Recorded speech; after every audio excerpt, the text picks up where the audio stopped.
Buen día.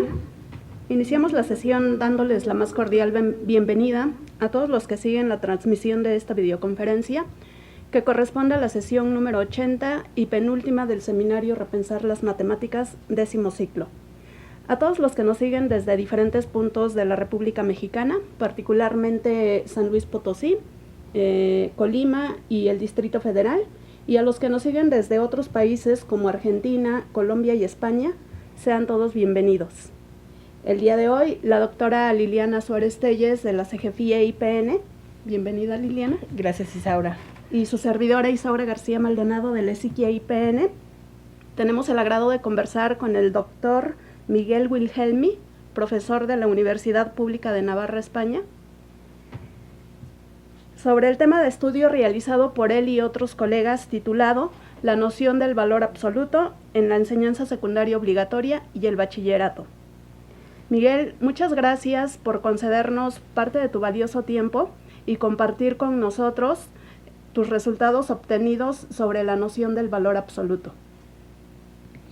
Y para conocer un poco más sobre la trayectoria profesional y académica de nuestro investigador invitado, me voy a permitir dar lectura a su semblanza.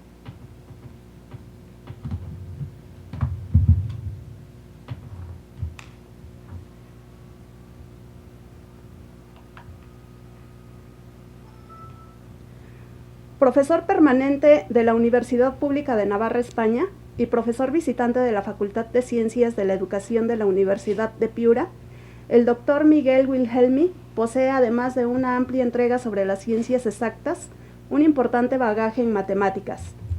Licenciado en Ciencias, sección Matemáticas por la Universidad de Zaragoza, España, y doctor en Matemáticas por la Universidad Pública de Navarra, el doctor Wilhelmi se ha enfocado a la docencia en la Universidad de Piura, donde además se ha destacado como formador de profesores, autor de materiales de matemáticas y tiene una activa participación en programas de capacitación para toda la geografía peruana. Ha desarrollado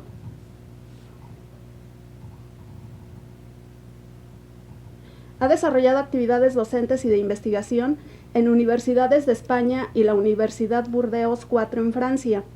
Actualmente es director académico del Máster en Profesorado de Educación Secundaria, subdirector del Departamento de Matemáticas, investigador y secretario académico de la Facultad de Ciencias Humanas y Sociales de la Universidad Pública de Navarra.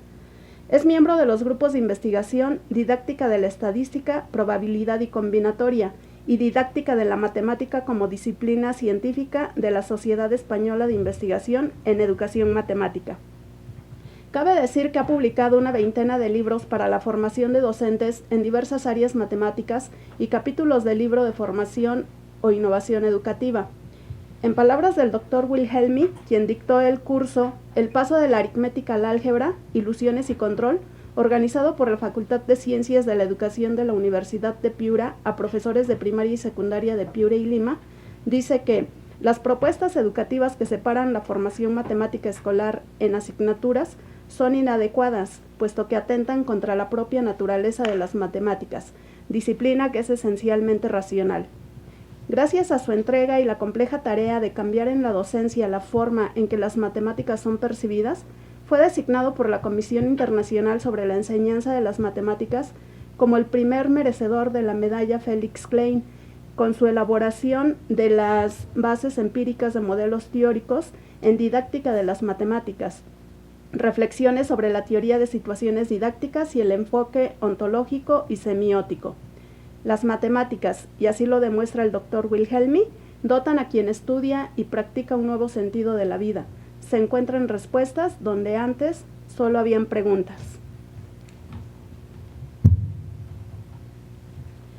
Ok. Liliana, ¿te parece si comenzamos con las preguntas? Sí, claro. ¿Te cedo la palabra? Sí, claro que sí. Bueno, cabe mencionar que en esta sesión vamos a trabajar, como ya lo dijo la profesora Isaura, el tema del valor absoluto.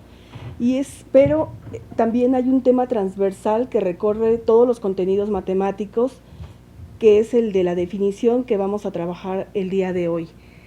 Es interesante cómo la didáctica de las matemáticas ha hecho visibles algunos de conceptos que trabajamos en matemáticas, pero de los que no hemos reflexionado mucho. Si ustedes recuerdan, con las investigaciones de Duval, nosotros supimos que accedemos a los objetos matemáticos a partir de sus representaciones. Hoy la lectura del documento de referencia que Miguel nos ha ofrecido nos hace muy importante también el papel de las definiciones en matemáticas, ya que es con estas que empezamos a hacer operaciones con esos objetos matemáticos. Quiero también, Miguel, agradecerte, igual que lo hizo la profesora Isaura, que participes con nosotros hoy en esta sesión, todo tu valioso tiempo, y bueno, darte la bienvenida y que comencemos este diálogo entre investigación y docencia. Vale, buenos días en México, buenas tardes aquí en España. Bueno, antes de empezar de responder a tu pregunta, quería puntualizar, bueno, primero agradecer la semblanza de la profesora Isaura, pero puntualizar que me ha arrogado una medalla que no tengo. No tengo la medalla Felix Klein. De hecho, la medalla Felix Klein primera se la entregaron a Guy Brousseau, del que sí tengo el orgullo de que fuera el presidente en mi tesis doctoral, y que, bueno, con el que he tenido la oportunidad de trabajar en diferentes oportunidades y siempre bueno, pues disfrutando de su acogida y de su valioso conocimiento. Volviendo a la pregunta que ha comentado la profesora Liliana, efectivamente las definiciones en matemáticas, bueno, como en general otros objetos en matemáticas, como las proposiciones, los argumentos, las definiciones, el lenguaje, etcétera, pues nos permiten construir y comunicar matemáticas, ¿no? Entonces, desde el punto de vista matemático, muchas veces se dice, bueno, pues que la definición es la medida de la noción matemática. ¿Qué quiere decir eso? Que si yo tengo la definición de un objeto, pues sé lo que es el objeto. La realidad es que es mucho más compleja, ¿no? En realidad, las definiciones matemáticas, puede haber varias definiciones matemáticas de una misma noción, y estas definiciones matemáticas pueden condicionar qué podemos hacer y cómo podemos interactuar, resolver problemas, comprender situaciones. Entonces, bueno, les pido que proyecten el PowerPoint donde aparecen las distintas definiciones de valor absoluto. Ahí podremos ver ciertos aspectos relacionados con la noción que tenemos entre manos. Entonces, si es posible que se proyecte la presentación que les envié, ¿de acuerdo? Bueno, esto es el título. Si pasan a la primera diapositiva, por favor. Bueno, la primera pregunta, hay diferentes definiciones, ¿no? Entonces, cuando surge la noción de valor absoluto, surge en un contexto numérico, no ya aritmético, sino sobre todo numérico, y por eso se puede hablar de una definición aritmética numérica, en la que los estudiantes determinan el valor absoluto como una regla que deja los números positivos con signo invariantes y pasa a los números negativos a positivos. Más adelante, esa definición aritmética pasa a una definición de tipo analítica de asignación de valores. Entonces, digamos que en la institución se empieza a hablar de la idea de una máquina en la que se mete un número y ese número da una salida en forma de un número necesariamente positivo.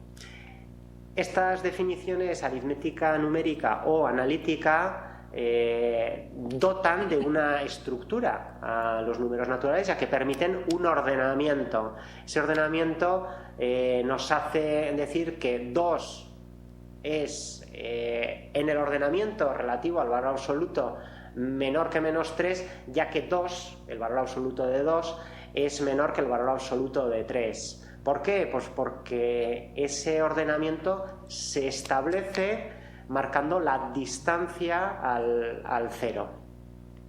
El siguiente, por favor. De hecho, esto se concreta en el que el valor absoluto dota a R de una métrica. Esta métrica, de hecho, en una definición geométrica, el siguiente, hace que en ciertos textos se utilice la métrica como una definición geométrica del valor absoluto, aunque propiamente, desde el punto de vista más formal, no es correcto, en el sentido de que es más bien al revés, ¿no? Como hemos dicho en el caso C, que el valor absoluto dota una métrica, no tanto que el valor absoluto se pueda definir como tal métrica. Pero bueno, es clásico que en la introducción de esta noción se utilice esta forma de describir la noción.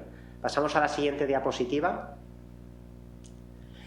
Y en otro contexto, ya no aritmético, ya no estructural, existen tres formas clásicamente relacionadas con las funciones y, por lo tanto, en un contexto funcional, que sería la función a trozos, la función compuesta máximo y la función compuesta raíz. Más adelante comentaré por qué en la notación que escribo no pongo la X, sino que pongo unos paréntesis que representan, entre comillas, un hueco que habrá que llenar de alguna forma. Gracias, Miguel, por esta primera respuesta que nos das. Es muy interesante ver cómo un tema matemático no significa lo mismo si lo estamos abordando en diferentes áreas. Ya nos diste la parte numérica, la parte gráfica, la parte funcional. Entonces, esto nos ayuda al propósito del seminario, que es que los docentes reflexionemos que esos objetos matemáticos se pueden ver de diferente manera en los diferentes niveles. Tú centras tu investigación en secundaria y bachillerato, y los participantes de este seminario damos clases en el bachillerato y también en la escuela superior. Pero aún en estos niveles es importante que reflexionamos sobre estos temas. Cuando tú problematizas la parte de la definición, hablas de ciertas propiedades que tiene. Hay una en particular que me llamó la atención, que es la relacionada con la propiedad de arbitrariedad. Creo que esto lo hemos vivido como profesores de bachillerato en diferentes contextos. Quiero dar un ejemplo para que los participantes vayan pensando en sus propios ejemplos. Cuando trabajamos el álgebra, cuando definimos, por ejemplo, la división de potencias de la misma base, podemos ver que podemos partir de la definición de los exponentes negativos para convenir que la división de potencias de la misma base resulta una potencia con la misma base cuyo exponente es la diferencia de los exponentes de las potencias del numerador y el denominador, pero bien podríamos partir en sentido contrario. Entonces, es a esto a lo que se refiere esta propiedad de arbitrariedad de la que tú nos estás hablando en el artículo, y si podrías mencionar algunas otras de las propiedades importantes de la definición. De acuerdo. Con relación a la definición, la propiedad de arbitrariedad se centra fundamentalmente en el hecho de que no hay razón, en muchos casos, para tomar una definición u otra. Es decir, en la estructura de un libro se puede determinar diferentes formas. ¿Qué debe tener una definición para poderse considerar como tal? Pues que identifique el objeto de manera única, es decir, se deben determinar las propiedades necesarias y suficientes que aíslen el objeto sin ambigüedades. Bueno, esto nos lleva necesariamente a la noción de caracterización. En la diapositiva que les he enviado he puesto un ejemplo que podrá ilustrarnos. Sí, por favor, pasen a la siguiente. Vale, entonces, el ejemplo que estamos viendo actualmente en pantalla es la definición de triángulo rectángulo. Un triángulo rectángulo es el que tiene el ángulo recto.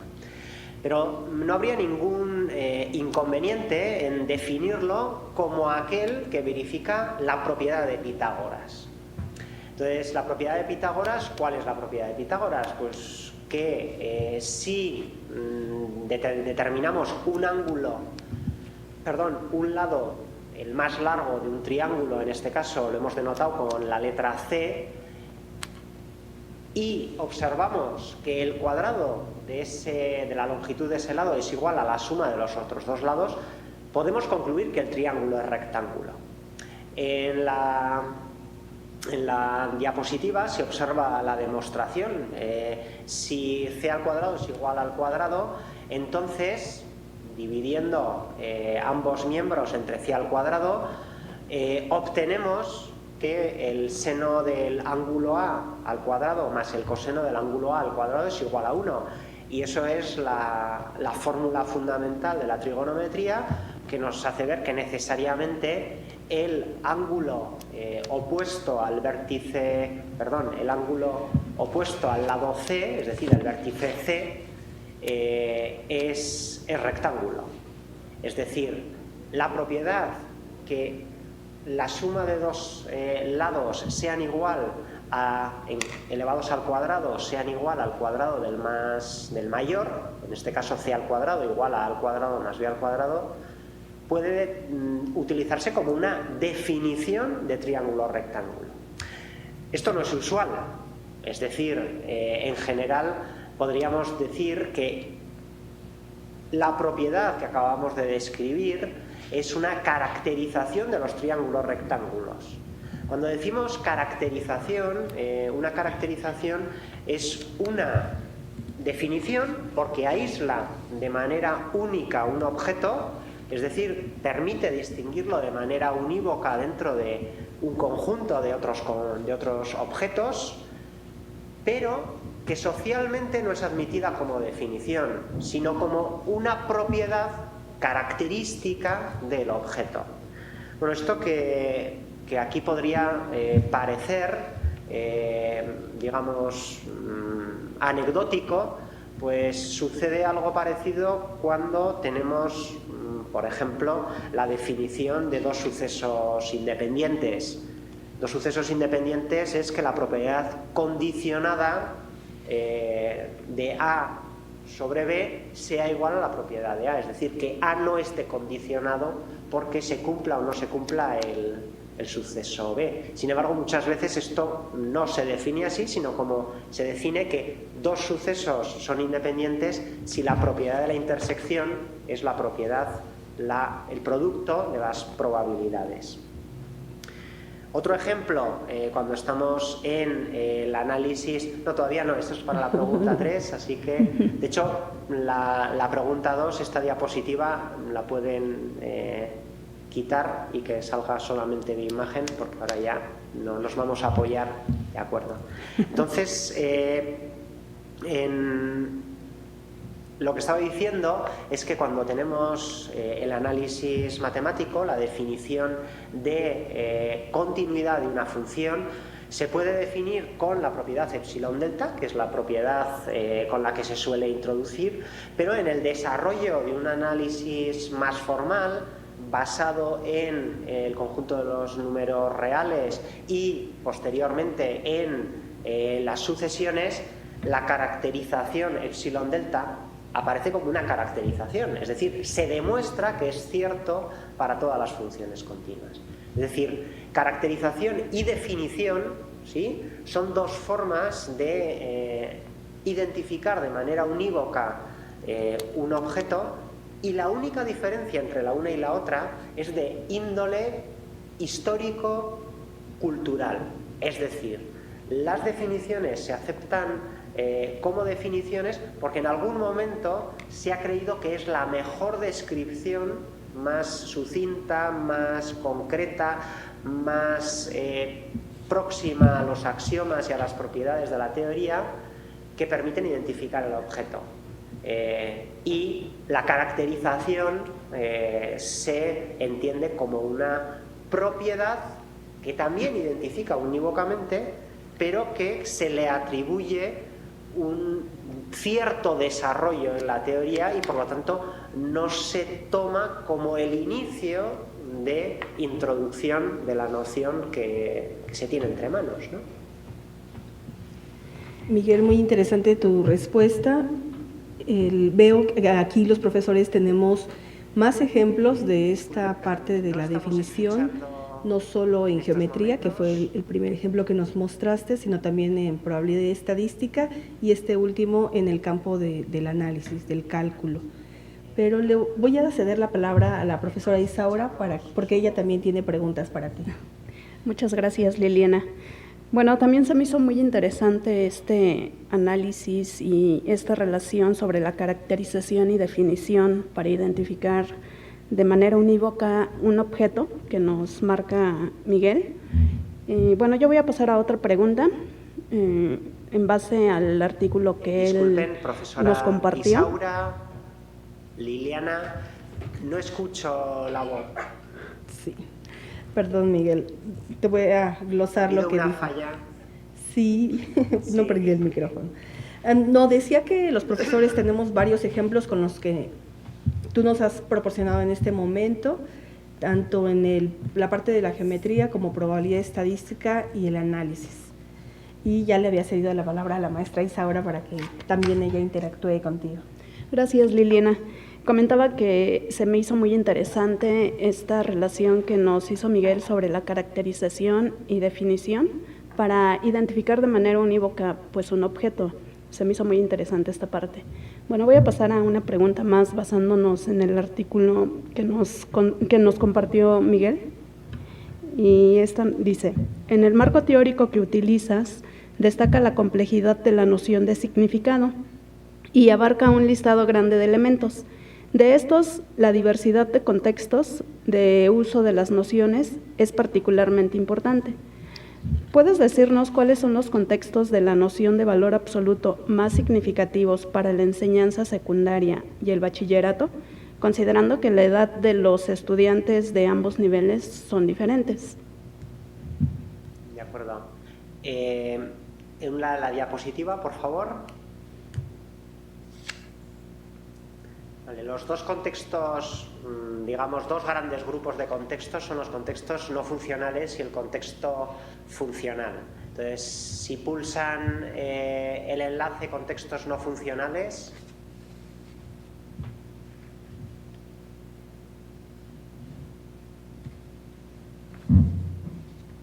tienen que pulsar en la diapositiva el contexto. No, ahí, exactamente. Bueno, lo que hemos comentado al principio, estos contextos aritméticos, geométricos, estos son propios de la enseñanza previa al bachillerato. Esta es la forma clásica de introducirlo, permite resolver una serie de problemas y de cara a el bachillerato, si pulsan la flecha inferior de la diapositiva, por favor. Tenemos el contexto funcional. De hecho, el contexto funcional es el que está más próximo al desarrollo en el bachillerato por una razón sencilla. Primero, porque la función es donde tiene carta de ciudadanía y es el objeto central de la matemática preuniversitaria. Y porque las nociones incipientes del cálculo se van a fundar en la noción de valor absoluto para la introducción de la continuidad, el límite y otras nociones.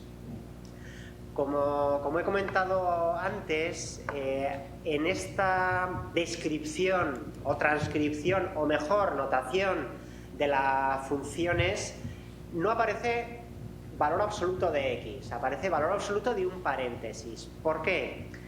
Porque la función valor absoluto, como cualquier otra función, es susceptible de ser compuesta con otras funciones.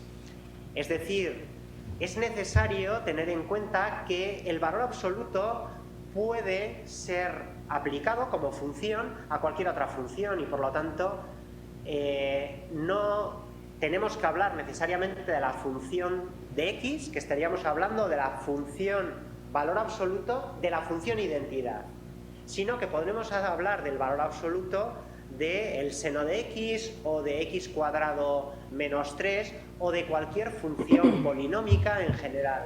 Es decir, el poner el valor absoluto y un objeto entre paréntesis facilita una introducción posterior de la noción de la composición, que es clave tanto en la derivación como en la integración y en la conceptualización de los estudiantes de lo que es la noción de función, no como la asignación de valores a ciertos puntos, es decir, no como la asignación de un y a un x, sino como la relación entre funciones y, de manera extensa, de cualquier tipo de funciones. Entonces, bueno, la notación que aparece en pantalla se revela bastante eficaz para la gestión de la introducción de la función y de toda la actividad que vendrá posteriormente.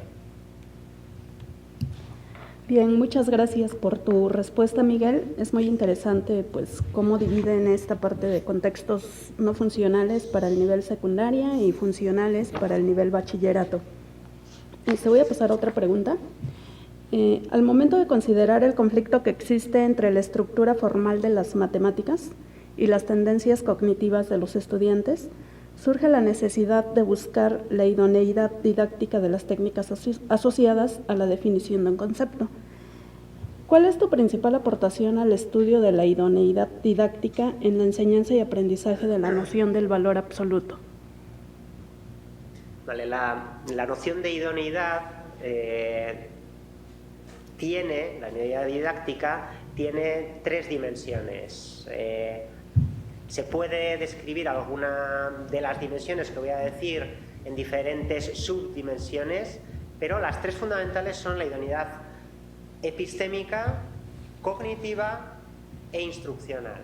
Cognitiva relativa a los conocimientos y a la forma en la que los estudiantes aprenden, epistémica relacionada a las matemáticas y instruccional al proceso de enseñanza.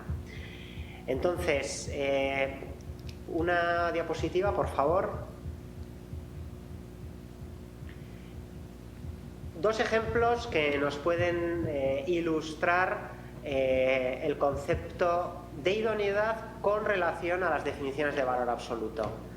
El valor absoluto de raíz cuadrada de menos 2, la respuesta efectivamente no es raíz de 2, no existe, puesto que raíz de menos 2 es un número complejo y la definición de valor absoluto en el contexto de la secundaria, el bachillerato, es el valor absoluto de un número real, ¿de acuerdo? Entonces, la respuesta raíz de 2 la dan diferentes estudiantes porque atribuyen al valor absoluto la definición aritmética primera como regla que quita el signo menos.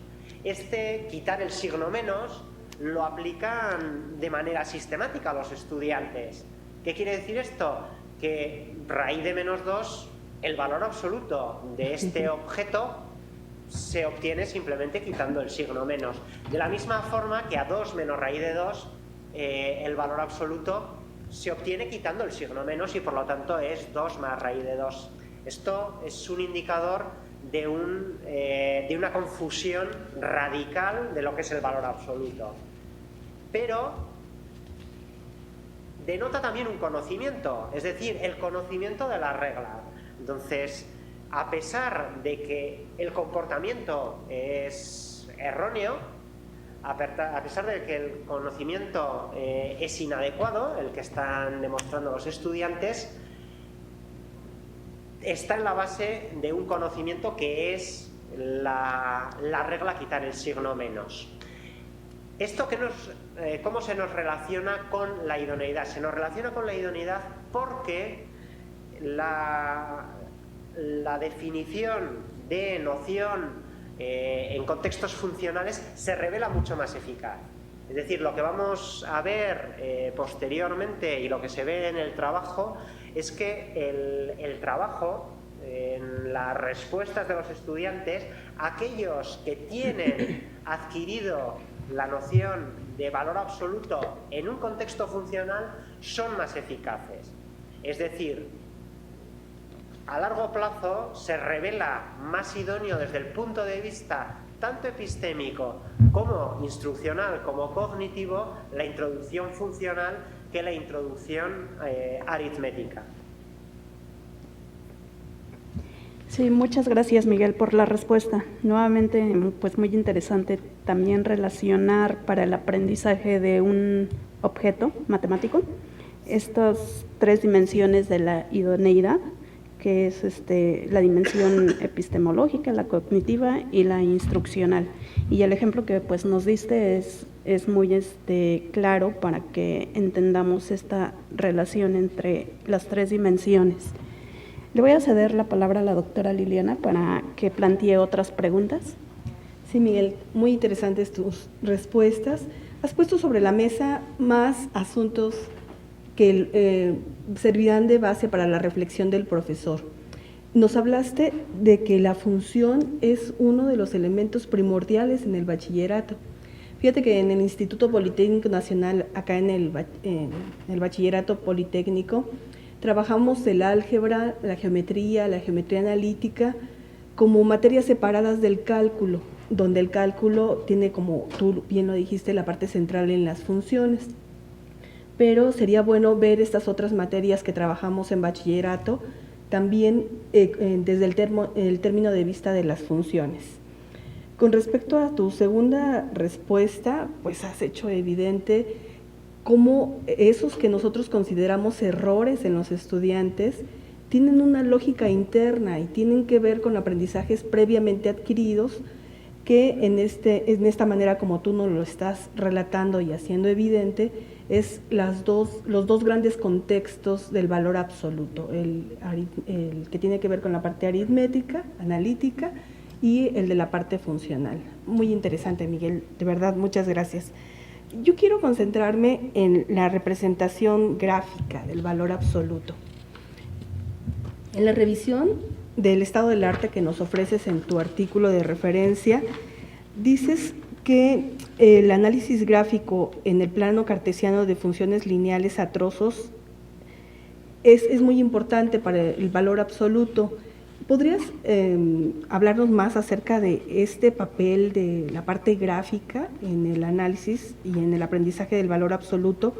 Y bueno, retomando el punto de vista de la eficacia, de las tres diferentes eficacias, idoneidades, ¿cuál es su estatus? De acuerdo. La definición funciona a trozos. Lo que se ve es que es la definición que a la postre resulta más eficaz a la hora de resolver ciertas tareas.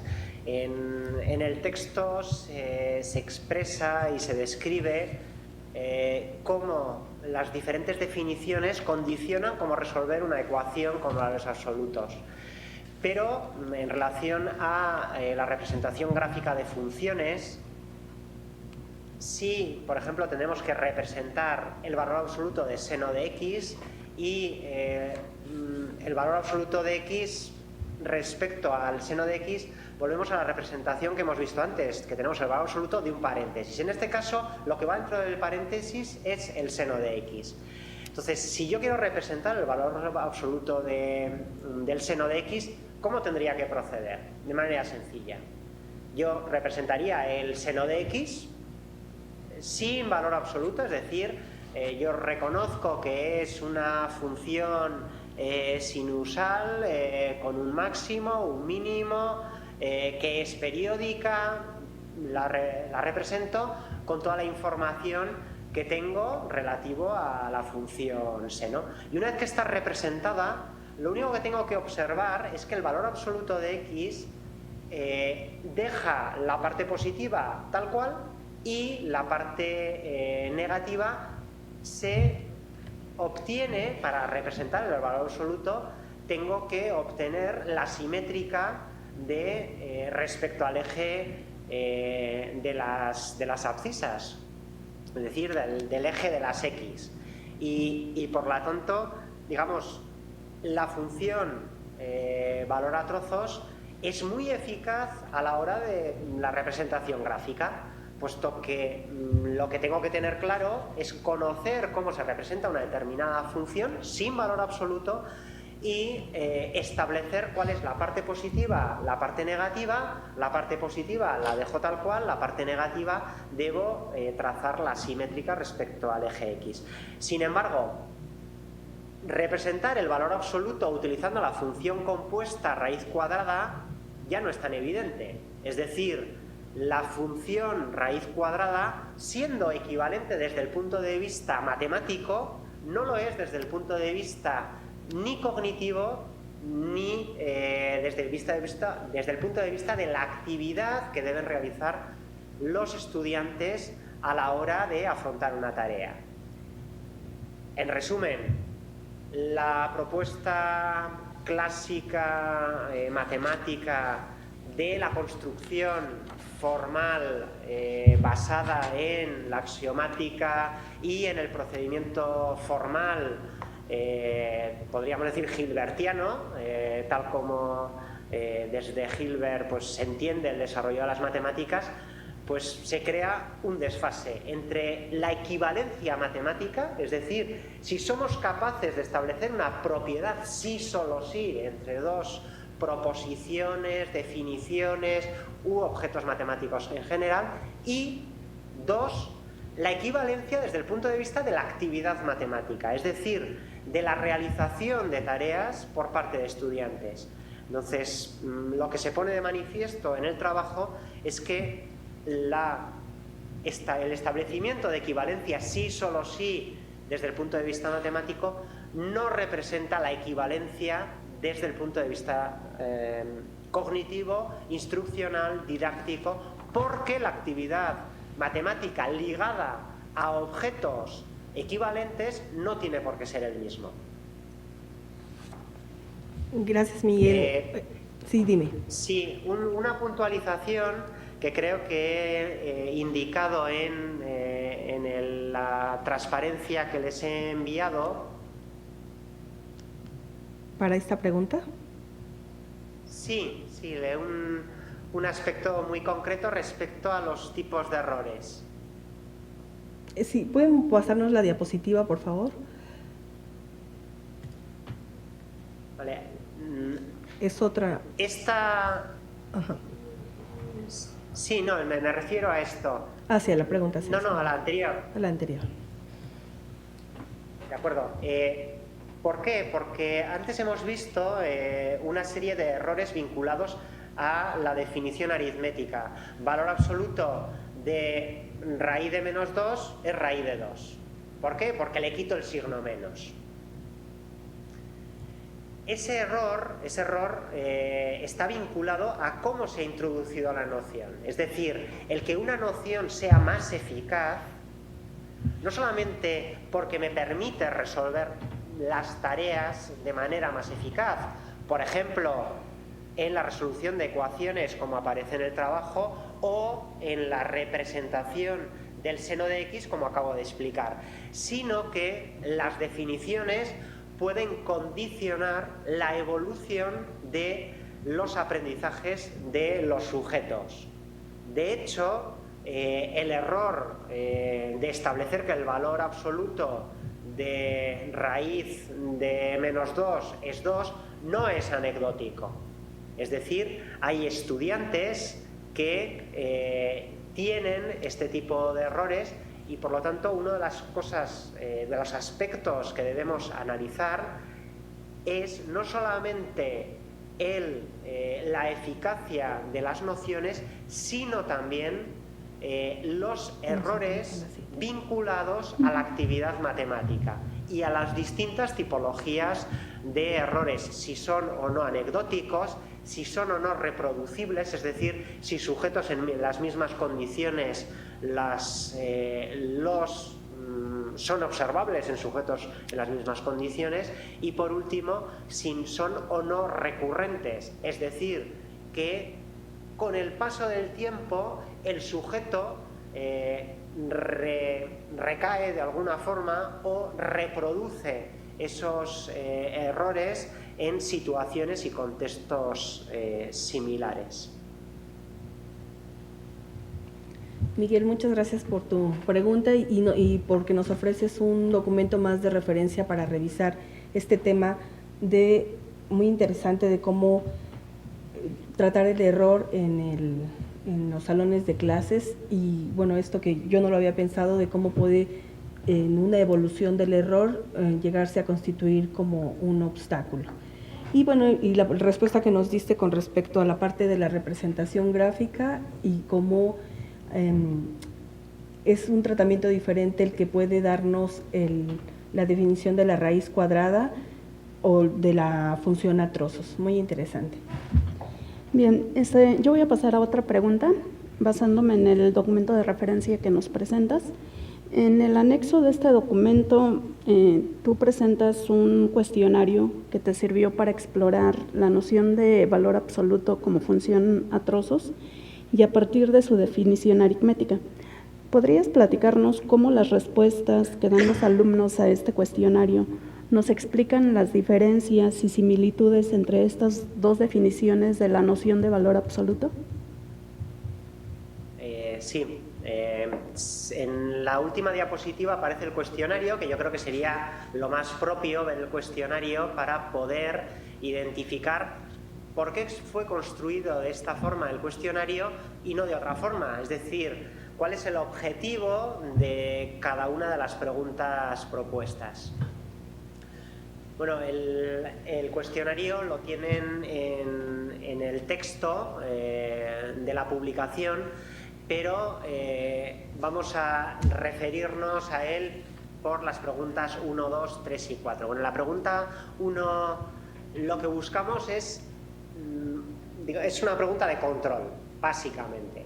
¿Por qué de control? Porque lo que primero tenemos que ver es si la persona que responde al cuestionario tiene noción de, valga la redundancia, de la noción de valor absoluto. Es decir, de nada sirve que poder preguntarle cuestiones más o menos alturadas, más o menos complejas del valor absoluto, si en tareas muy simples como el valor absoluto de -2 el estudiante no es capaz de responder, ¿no? Entonces, los primeros valores, valor absoluto de -2, de 2 y de 0, son control sobre la adquisición del modelo aritmético por parte de los estudiantes. Los otros ejercicios lo que buscaban era identificar si los estudiantes tenían la necesidad de pasar a la representación decimal de los números expresados en cada uno de los ejercicios, o si podían manipularlos de manera literal. Es decir, no es lo mismo que un estudiante diga que raíz cuadrada de 2 es igual a 1,4142 y entonces concluya que el valor absoluto de raíz cuadrada de 2 es aproximadamente 1,41, o que directamente ponga que raíz cuadrada de 2, su valor absoluto es raíz cuadrada de 2. Es decir, no es lo mismo que lo haga simbólicamente o de manera directa, formalmente, y que identifique que raíz de 2 es un número con las mismas, digamos, derechos que 1 más 1,41, es decir, que los números decimales no son más números. En el ideario colectivo de los estudiantes de educación secundaria, ya sea secundaria o bachillerato, hay veces que los estudiantes identifican que un número debe tener una expresión decimal, ¿no? Y por ejemplo el número E, el número pi, es 3,14. No, 3,14 es una aproximación de pi, o 2,7 es una aproximación del número E, ¿no? Entonces, lo que se busca en el primero es si el modelo aritmético de valor absoluto lo tiene adquirido el estudiante o no, y en qué medida tiene una manipulación simbólica más formal o que precisa del paso por los números decimales. En el segundo ejercicio lo que busca es la aplicación a un contexto de resolución de ecuaciones, pero en valor absoluto. Y aquí la gran diferencia que vamos a tener en la tipología de los estudiantes es si se conforman con dar una solución o si buscan todas las soluciones. Es decir, el obtener una solución está más vinculada a un modelo aritmético porque los modelos aritméticos asocian a los valores absolutos un número positivo y por lo tanto, por ejemplo, en la primera ecuación 3 menos 2 en valor absoluto es 1 y 3 es un número positivo. Entonces hay una asociación de que el valor absoluto siempre da un número positivo y por lo tanto la solución de una ecuación de valor absoluto es un valor absoluto. Es un número, que tiene que ser un número positivo porque está asociado a un valor absoluto. Eso no es cierto, ¿no? Pero es un indicador, esa forma de pensar de los estudiantes, el hecho de que la regla asignar un número positivo al valor absoluto y que esa regla asocie un número positivo que se concrete en la resolución de ecuaciones con la obtención de un único valor que es precisamente el valor positivo solución de esa ecuación. El tercer problema es la representación gráfica de la función, de una función valor absoluto, pero de una función valor absoluto que no sea la identidad. Es decir, el entender la función valor absoluto como una función que se puede componer con otra, en este caso con una función afín, sencilla, que es x más 1. Y por último, la definición analítica a trozos se pone en funcionamiento de una manera simbólico-literal. El valor absoluto de menos a es menos a si menos a es positivo y es a si menos a es negativo. Y por lo tanto, el cambiar el signo depende de cuánto valga A. A, de hecho, es un parámetro que puede ser positivo o negativo, y si es positivo, menos A es negativo. Si es negativo, menos A es positivo. Entonces, el último ejercicio va focalizado hacia la maestría en el manejo de la función a trozos por los estudiantes. De hecho, lo que va marcando la prueba en los distintos ejercicios es cómo los estudiantes tienen respuestas distintas según si el modelo aritmético es el privilegiado o si el modelo funcional ya se ha integrado dentro de la actividad del estudiante de una manera, tal como se dice en el trabajo, de manera flexible, es decir, que el estudiante es capaz de pasar de una definición a otra según las condiciones o la tarea que se le proponga. Bien, muchas gracias por la respuesta. Nuevamente, pues es muy interesante que en tu cuestionario tú contemples estas 4 situaciones por las que puede pasar el alumno para saber si comprendieron realmente el modelo aritmético del valor absoluto. Nos comentabas también que es para comprender el contexto de resolución de ecuaciones con valor absoluto. Te pasas a la representación gráfica del valor absoluto de una función y a la solución de una función analítica, trozos también con valor absoluto. Es muy interesante que contemples estas 4 situaciones para conocer la capacidad cognitiva que tienen los estudiantes respecto a la noción del valor absoluto. Le voy a ceder la palabra a la doctora Liliana. Sí, y es que este artículo de investigación, que tiene como destinatario principal pues otros investigadores que tienen interés sobre el tema, también, Miguel, han sido poco a poco tema de estudio o de reflexión por parte de los profesores. Entonces, así como un investigador ve en el planteamiento de tus preguntas hipótesis que quieres pues como comprobar o fortalecer o observar, los profesores leemos en este cuestionario que nos acabas de platicar ideas para trabajar aspectos más generales del valor absoluto. Pero entremos a la segunda parte para ver cuáles son las preguntas que ya algunos profesores han planteado en el foro de discusión, si te parece, Miguel. Sí, por supuesto.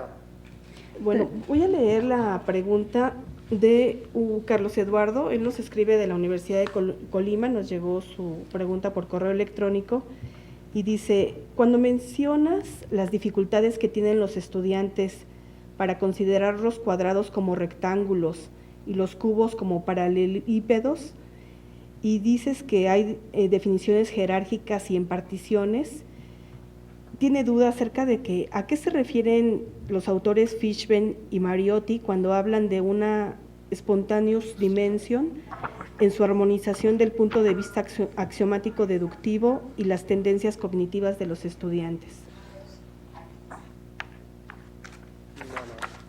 De acuerdo, en el documento en español es un documento más extenso donde aparecen diferentes definiciones, ¿vale? Entonces las diferentes definiciones no se circunscriben exclusivamente al campo real. De hecho, hay aspectos relativos a los números enteros, a los retículos, al conjunto ordenado.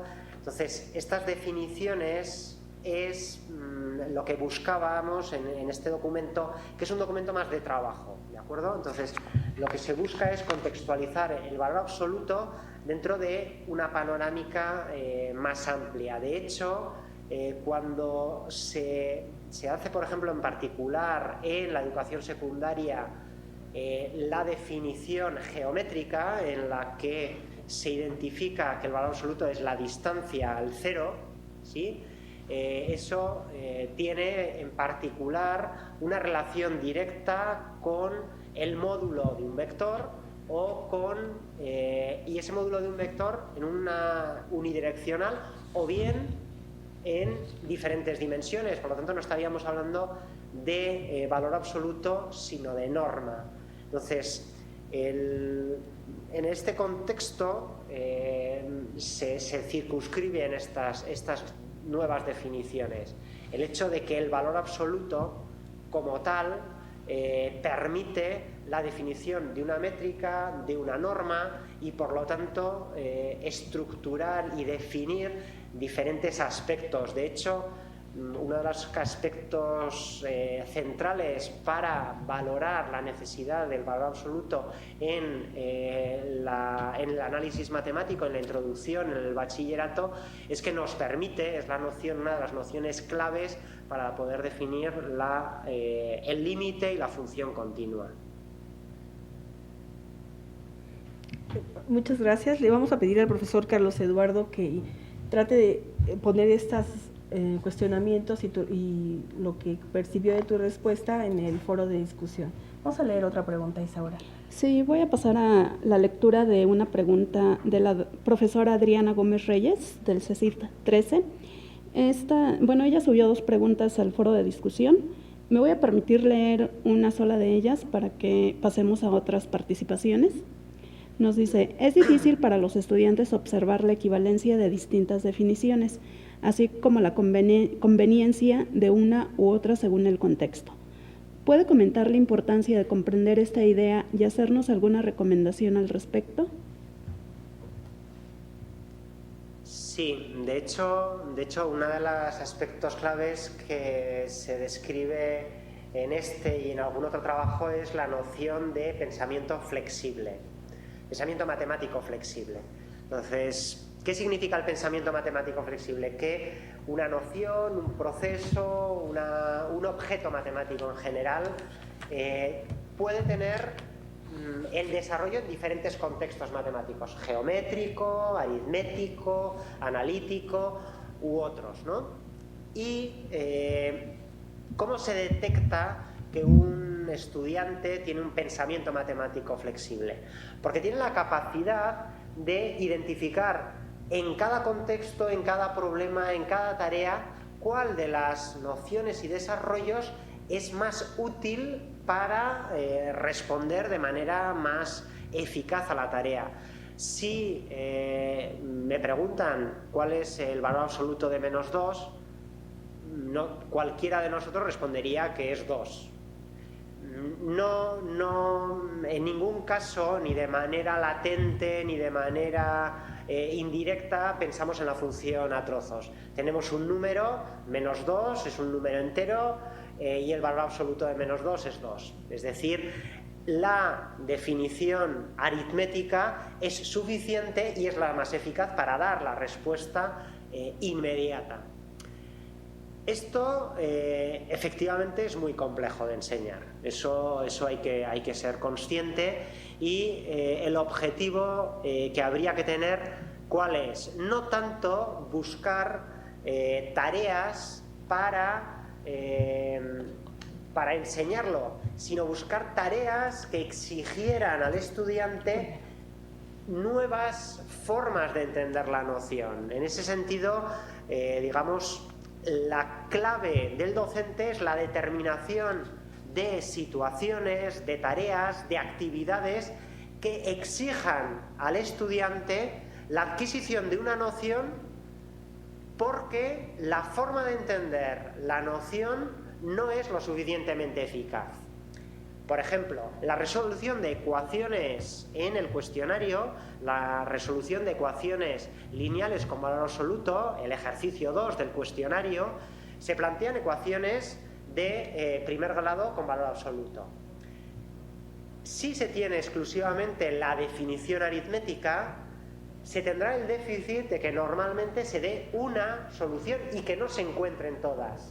Es decir, para encontrar todas hay que tener una visión más analítica del problema. Entonces sería una buena estrategia la resolución de ecuaciones que se podría apoyar en la representación gráfica de funciones. Entonces, lo uno llevaría a lo otro. ¿Por qué apoyarse en la representación gráfica de funciones? Porque, por ejemplo, el valor absoluto de x más 1 puede ser representado y puede calcularse la ecuación valor absoluto de x más 1 igual a 1 como la solución en la que la función x más 1 en valor absoluto tiene altura 1. Por lo tanto, hay dos puntos de corte y por lo tanto hay dos soluciones. Es decir, la representación gráfica es en sí misma una estrategia que ayuda al estudiante a observar que la solución 0 es una solución, pero la solución -2 es también otra solución. ¿Por qué? Porque la función x más 1, tanto en -2 como en 0, tiene altura 1. Muchas gracias por la respuesta. Pues también aquí queremos comprometer al doctor Miguel para que entre a la página del seminario y dé respuesta a las diferentes preguntas que ya se subieron. Le voy a ceder la palabra a la doctora Liliana para que exponga otra pregunta más de nuestros participantes. Bueno, sí, gracias, Isaura. Lo que pasa, Miguel, es que en el foro vas a poder ver pues la diversidad de preguntas que han llegado. Aquí vamos a leer algunas de ellas. Voy a leer la pregunta de la profesora María Eugenia Ramírez. Ella te dice, en los programas educativos, la profesora María Eugenia no es profesora de matemáticas, dice, en todos los programas educativos, la definición es un referente inicial para la comprensión del objeto de estudio. Generalmente se reduce a enunciar una definición descriptiva en donde se presenta al alumno las propiedades del objeto. En tu documento se señala que de acuerdo con Bill Citol, una definición es operativa para un individuo cuando éste es capaz de utilizarla de manera pertinente. Y ella te pregunta, ¿qué tanto es adecuado en la estrategia del profesor favorecer la construcción de esta definición solamente a partir del contexto de uso?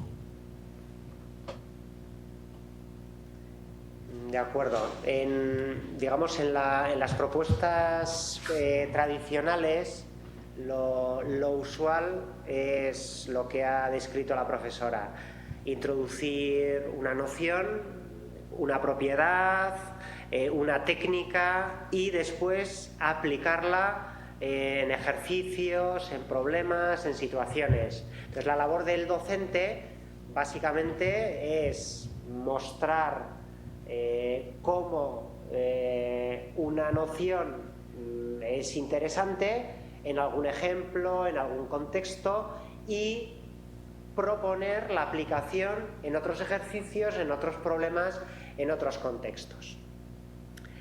Esta dinámica es muy económica a corto plazo. ¿Por qué? Porque le aporta al docente una herramienta muy eficaz para en poco tiempo introducir bastantes nociones, normalmente que los currículos normalmente muy cargados, con muchos aspectos que desarrollar, pues les exige, ¿no? Entonces, lo que se propone a través del enfoque ontosemiótico, de la teoría de situaciones, es que hay una visión del tiempo didáctico que no es en el desarrollo más a corto plazo, sino a largo plazo.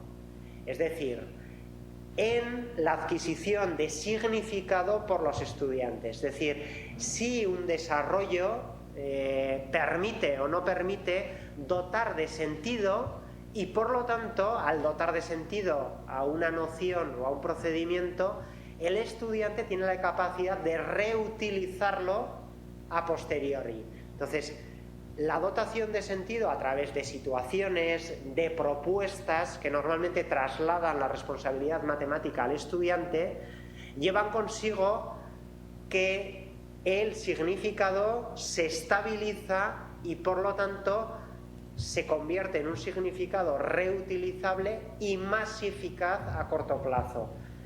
Todos los docentes tenemos en nuestro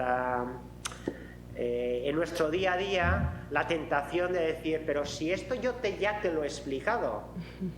Entonces, dando por supuesto que como ya te lo he explicado, tú ya tendrías que ser capaz de reproducirlo.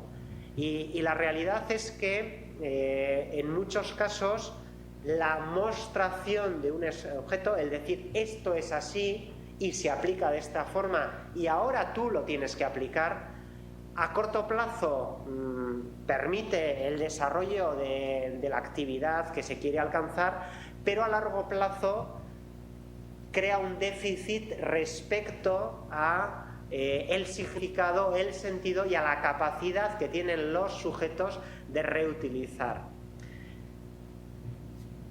Entonces, sería un poco la respuesta general a lo que me ha preguntado. Sí, gracias, Miguel. Quiero aprovechar la respuesta que nos has dado para comentarte. Estuve platicando con dos profesores en el área de bioquímica antes de venir para la sesión, a propósito de la sesión, y platicábamos acerca de, por ejemplo, cómo introducían la célula, el trabajo con las células en su quehacer. En esta charla has demostrado que tienes un manejo de contenido matemático, no solo de secundaria y bachillerato, sino también de superior. Pero quiero hacerte esta pregunta con respecto a otras áreas. ¿Cuál es el estatus de la definición en matemáticas con respecto a otras disciplinas de las ciencias, por ejemplo, bioquímica, física? Imagino, bueno, creo que es de naturaleza diferente, pero me gustaría tener tu respuesta. Ya. Yo creo que la clave de la diferencia está en el carácter experimental. Las matemáticas, en el desarrollo y en la construcción y en la comunicación de los matemáticos, podríamos decir que son formales, axiomáticas, y, como he comentado en alguna pregunta anterior, desde el punto de vista formal, la definición es el objeto.